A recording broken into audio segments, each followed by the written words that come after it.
Dogs Don't Tell Jokes by Louis Sachar, 15. Gary clapped his hands together. He was alone in his room, except for Whoopi Goldberg, Robin Williams, Jonathan Winters, Woody Allen, and W.C. Fields. All right, he said, here we go, the funniest jokes in the world. He glanced at the book on his desk. He still hadn't finished reading it, and he had to give his book report in just 2 days. That's okay, he thought, he had time.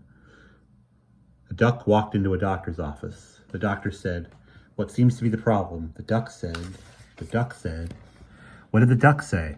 The duck didn't say anything. He had laryngitis. Gary rubbed his hands together. That's why he went to the doctor. No, not laryngitis, quackingitis. Yeah, that's funny. Quackingitis. No, it isn't. He sat on his bed. Okay, no ducks. He expected that he might have a little trouble getting started. Since he'd gone 2 days without making up jokes, no problem. It would take some time to get back in the flow. Joe and Zach had asked him to play football again after school, but he turned them down. You won't have to play center the whole time, Joe had promised. I can't, Gary had said. I got a stupid book report due Friday, and I haven't even read the stupid book yet. So today's only Wednesday, said Zach. Sorry, said Gary, but thanks for asking. Whatever, said Joe. He didn't tell them about having to make up jokes for the talent show. He knew Joe would tell him he was taking it too seriously. He continued to try to make up jokes. I went to the doctor yesterday, he said. Doctor, you've got to help me. My nose doesn't smell. He told me to take a shower. He said, your nose may not smell, but the rest of you sure stinks. He shook his head. Well, that joke stinks anyway. How'd you break your nose? I walked into a door. Didn't you look where you were going? I didn't think it was necessary. The door is usually open. Some idiot must have closed it. He thought that was a good idea for a joke, but it just didn't sound funny when he said it. Joe wouldn't think it was funny. That became the new test. After each joke, Gary tried to decide if Joe would think it was funny. Doctor, you've got to help me. My nose has turned into a flower. What should I do? Take 2 aspirin and water it twice a week. No, Joe wouldn't like it. Doctor, my mouth has turned into a flower bed. It has tulips. No, Joe. Doctor, you've got to help me. My nose has turned into a frog. I don't know what happened. It used to be a tadpole. He shook his head in disgust. He walked over to his window and clapped his hands. Here we go, he said, starting all over. The funniest jokes in the world. Outside, 3 young girls were roller skating. Gary could hear the wheels clacking against the cracks in the sidewalk. He watched them for a while. 2 of the girls were much better skaters than the third. The 2 good skaters kept getting way ahead. Then they would turn around and come back for the other one. Come on, Sarah, he heard one of the good skaters shout. Sarah fell down. Gary watched her struggle on her feet and go after her friends. He continued to watch until all 3 girls were out of sight. He clapped his hands together again. Okay, here we go. The funniest jokes in the world. I ate a chocolate chip cookie so hard I chipped a tooth. I guess it was a chocolate chip cookie. No, Joe. I saw a lady wearing sunglasses in the rain. Why are you wearing sunglasses in the rain? I don't have an umbrella. In his mind, he saw Joe standing there, hands on hips, shaking his head. I saw a duck carrying an umbrella. No ducks. We already decided that. A man goes into a doctor's office. Doctor, you've got to help me. What seems to be the problem? It's my green hair. Have you tried dyeing it? I did. I dyed it green. He thought he saw Joe smile. Why'd you dye your hair green? It's my favorite color. Then what's the problem? I'm going bald. Joe shook his head. Doctor, you've got to help me. What seems to be the problem? I've grown a mustache. So a lot of people have mustaches. But I'm only 12 years old. Some people mature faster than others. But I'm a girl. A lot of women have facial hair. But I'm also bald. So there are many beautiful women who have mustaches and are bald. My head gets cold and it makes me sneeze, and the snot gets caught in my mustache. Joe made a face. Gary sighed. He glanced at the book on his desk.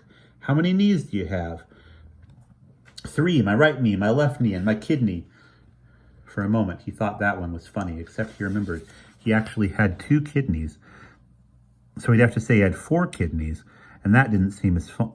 So he'd have to say he had 4 knees, and that just didn't sound as funny as 3. Doctor, you've got to help me. My elbow keeps coming untied. My belly button is out of order. I can't open my chest. I'm losing the leaves in my palm. Somebody threw my waist in the trash. My foot is only 11 inches. I've lost the air in... His thoughts were interrupted by the shrill sound of a vacuum cleaner. He put his hands over his ears and tried his best to ignore it. I was walking down the street today and I saw a man with a duck on his head. No ducks. But it wasn't a duck. The man was really a creature from outer space. So they all look like they have ducks on their heads. In fact, you want to know what they call a man from outer space who doesn't have a duck on his head? Bald. The noise from the vacuum got louder. Gary slammed open his bedroom door, then glared at his father vacuuming the hall. Can you do that later? He shouted over the noise. I can't concentrate. I'll be done in a minute, said his father.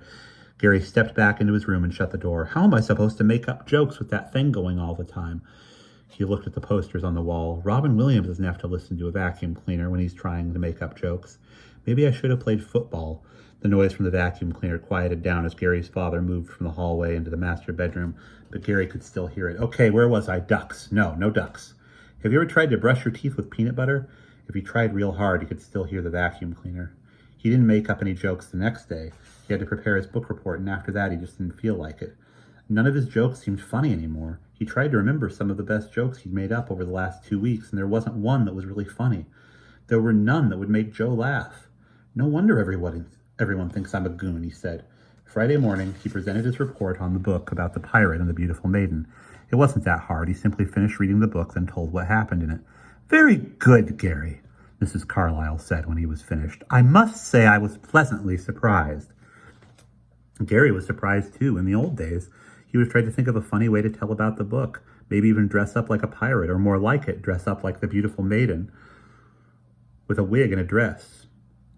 And why? Mrs. Carlyle wouldn't have appreciated it. The kids in class would have made fun of him. But he would have done it anyway. Why? Because I'm a goon. He walked out of class shaking his head. The funniest person in the world? He asked out loud. I'm probably the least funniest person in the world. You've got the funniest butt in the world, said Ryan Utt, who happened to pass by at that moment. At lunch, Joe Reed was hanging out with some 8th graders, including Philip Corbin, the 8th grade president, who had forced Gary to eat the dirt-covered ice cream bar. Gary walked right up to them. Hi, Joe, he said. Joe turned and looked at him and smiled. What is it, goon? He said. Said Gary. He wasn't sure what to say or if he was supposed to say anything. If Joe had asked, what is it? It definitely would have been a question. But what is it? Gary didn't know if Joe was asking him a question or not. Hey, goon, want some ice cream? Asked one of the 8th graders. Then they all laughed. Gary shrugged. He was used to kids making fun of him, but he wished they wouldn't do it in front of Joe. Joe didn't seem to notice. Ice cream sounds pretty good, Joe said. I think I'll get some. I'll get it for you, Gary offered. Oh, that's a... Joe started to say. What kind do you want? Asked Gary. Ice cream sandwich, said Joe. Thanks, goon. He looked at the other boys and smiled. What is he, your dog? Asked Philip. Gary headed to the vending machine. Fetch, goon, fetch, Philip called after him, but he pretended not to hear. As he walked to the vending machine, it suddenly hit him that he didn't have any money. He kept going anyway. He didn't know what else to do. He stepped up to the machine and reached into his pocket, but the pocket was empty, like he knew it would be. He tried the coin return. No luck. He pushed the button on the machine, hoping just this once it would work without money. He stayed away from Joe the rest of lunch period and tried his best to avoid him as much as possible during gym. Joe, for his part, didn't say anything about it. Friday night was supposed to be his last night to make up jokes. Then he would have a week to put it all together and rehearse before the talent show. He lay on his bed and stared at the ceiling. Maybe I should just quit the stupid talent show. Maybe I should collect baseball cards. There was a knock at his door. Then his mother hesitantly entered his room. He glared at her. I know I'm not supposed to disturb you, she said, but your father and I were thinking about a movie, and we thought maybe you'd like to come. He sighed. I have to work on my act, he said. The talent show is less than a week away. We thought you might like to take a break for one night. Okay, fine, I'll take a break. What is it you want? I'll quit. Is that what you want? I'll quit the talent show. Are you happy now? You don't have to snap at me. We thought you might like to go to a movie. That's all, if you don't want to. Fine, I said I'd go. If that's what you want, let's go to a movie. I said I'd go. What are you waiting for? Let's just go. They ended up not going. And that's the end of chapter 15.